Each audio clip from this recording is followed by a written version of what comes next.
कपड़े धोने वाली बहू। शादी के पहले से ही विभा को कपड़े धोने का बड़ा शौक था। कभी नल के नीचे तो कभी तालाब के पास। अरे मेरी नीली वाली लुंगी नहीं दिख रही है। विभा की अम्मा, कहाँ रखी है लुंगी? अरे वो तो विभा ने परसों ही धोकर रखी थी आपकी अलमारी में, देखो वहीं होगी। वो ना मैंने आज धो दी, मुझे लगा कि गंदी हो गई होगी। अरे कैसे गंदी हो गई थी? उसे तो मैंने पहना भी नहीं। हे भगवान, इस लड़की के कपड़े धोने की आदत से परेशान हो गया हूँ मैं। जितना तो घर में राशन नहीं आता, उससे कहीं ज्यादा डिटर्जेंट पाउडर का खर्चा है। इसकी शादी करवा दो, शादी जाए अपने घर में ही करे काम, फिर चाहे घर के कपड़े धोने हो या पूरे गांव के। हाँ ठीक बोल रही हो, देखता हूँ मैं कोई लड़का। वो दिन भी आ जाता है जब विभा को देखने लड़के वाले आ जाते हैं। लड़की मुझे अच्छी लगी।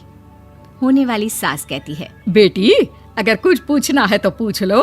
वैसे तो हमारी लड़की बहुत ही शर्मीली है, जो बोल दो वो मान लेती है, इसे क्या पूछना होगा। अरे कैसी बात कर रही हो माँ, मुझे इन लोगों के घर रहना है, सवाल तो कई है। हाँ हाँ बेटा, पूछ लो ना, क्या पूछना है। आप लोगों के घर कपड़े कौन धोता है? सास का मुंह बन जाता है। देखो, अगर तुम ये कहना चाहती हो कि तुम्हें कपड़े धोने नहीं आते तो सुन लो, कपड़े मैं ही धोती हूँ, लेकिन तुम्हारे आ जाने के बाद मैं रुमाल तक नहीं धोऊंगी। अरे चुप रहना भाग्यवान, बहू बेचारी घर आई नहीं, उसे डराना शुरू कर दिया।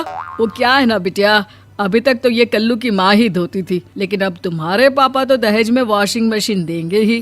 तभी विभा की माँ बोल पड़ती है, सवाल भी पूछा तो क्या। वैसे भाई साहब, मशीन की तो फिर भी कपड़े धोने की कैपेसिटी होती है, मतलब जो बिटिया दे रहे हैं ना विभा, इसे कपड़े धोने का बहुत शौक है। ये आप लोगों के क्या, आस पड़ोस गांव मोहल्ले सबके कपड़े धो दे और उफ तक ना करे। बाहर देखा नहीं आपने कितने कपड़े सूख रहे हैं, सब हमारी बिटिया ने ही तो धोए हैं। बस भी करो ना माँ, शर्म आ रही इतनी तारीफ सुनकर।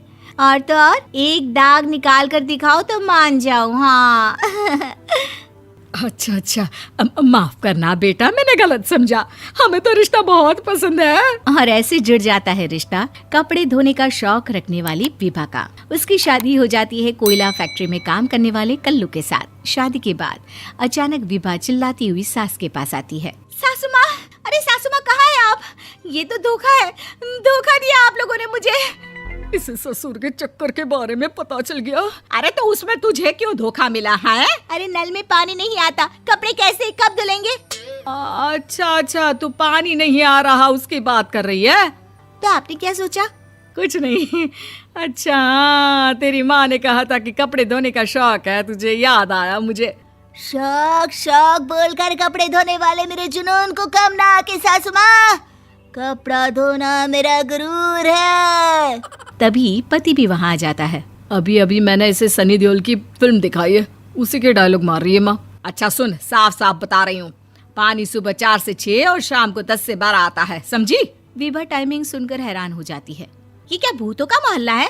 सुबह 4 बजे उठकर कौन कपड़े धोता है? 4 बजे टंकी में पानी जाता है, फिर सारा दिन धोना ना, किसने मना किया? अरे कैसी बात कर रही हैं? 200 लीटर की टंकी में कितने कपड़े धो लूंगी मैं, सुबह ही उठ जाऊंगी मैं। अब क्या था, विभा सुबह 4 से लेकर रात के 12 बजे तक कपड़े ही धोती रहती। एक रोज सास पड़ोस से निकलकर कहीं जा रही होती है कि साथ वाली कहती है, हाँ कल्लू की माँ, जरा ये बताओ कि 2 साड़ी है, 2 ब्लाउज और एक पेटीकोट और एक नाड़े वाला लंबा कच्छा। हाँ तो? अरे तो क्या, कितना लोगी धुलाई ये बताओ। धोबन दिख रहे हैं हम क्या? हमारे पति सरकारी नौकरी से अभी रिटायर हुए हैं और बेटा सुपरवाइजर है कोयला फैक्ट्री में। धोबन समझ रखा है हमें। हाय रे कल्लू की अम्मा, माफ कर दो, वो तो मोहल्ले में यही सब बता रहे थे कि तुमने बहू को कपड़ा धुलवाने के काम में लगा दिया है। सास को पड़ोसन की बात सुनकर गुस्सा आ जाता है। वो घर पहुंचती है जहां घर के बाहर ही इतने सारे कपड़े सूख रहे होते हैं जितने कि किसी धोबन के घर पर। अरे ओ कल्लू की दुल्हन, बाहर निकल। माँ जी यहीं आ जाओ, बाथरूम में चादर धो रहे हैं हम। अरे अभी हम धोते हैं, तुमको बाहर निकलो। ये आस पड़ोस वाले बोल रहे हैं कि हम बहू से कपड़े धुलवा कर उसे कपड़ा धोने वाली बना दिए हैं।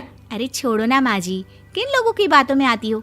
आस पास के लोगों का तो काम ही होता है कि वो किसी तरह सास बहू को लड़ा दे। बहू सारे घर के कपड़े धोती है, ये क्या कम है?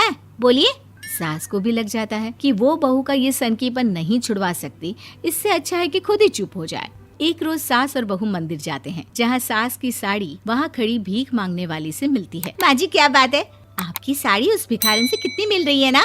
हाँ हाँ देखो तो, दोनों की साड़ी मिल रही है। क्या बात है कल्लू की अम्मा, तुम खुद को तो अफसर की बीवी बताती हो और ऐसी सिंपल सी प्लेन साड़ी पहनकर घूमती हो। सिंपल और प्लेन नहीं है ये साड़ी। तो क्या सोने के धागे से फूल बने हैं? कुछ भी सासू माँ, कुछ भी। हाँ बने थे इस साड़ी में सोने के धागे से फूल। मेरे पति लेकर आए थे मद्रास से स्पेशली मेरे लिए 10,000 की। ताहे भाई साहब इस भिखारन के लिए भी सेम टू सेम साड़ी लेकर आए होंगे 10,000 की। सास उस वक्त तो कुछ नहीं कहती, लेकिन बहू के साथ घर आती है और अलमारी से एल्बम निकाल कर लाती है। ये साड़ी देख रही है, ये वही साड़ी है जिसे मैंने अभी पहना था। इस साड़ी में ये जो चमकदार फूल दिख रहे हैं ना, ये सोने के धागों से काढ़े गए हैं। लेकिन तू लोकल वॉशिंग मशीन ब्रश से घिस घिस कर सारे फूलों को निकाल कर साड़ी प्लेन कर दी। मुझे माफ कर दीजिए सासू माँ। और तो और, जब मैंने तुझे तेरी गलती के लिए कुछ नहीं कहा, लेकिन तूने तो सबके सामने मेरा मजाक ही बना दिया। क्यों? बहू को समझ में आ जाता है कि अब से उसका कपड़े धोना बंद।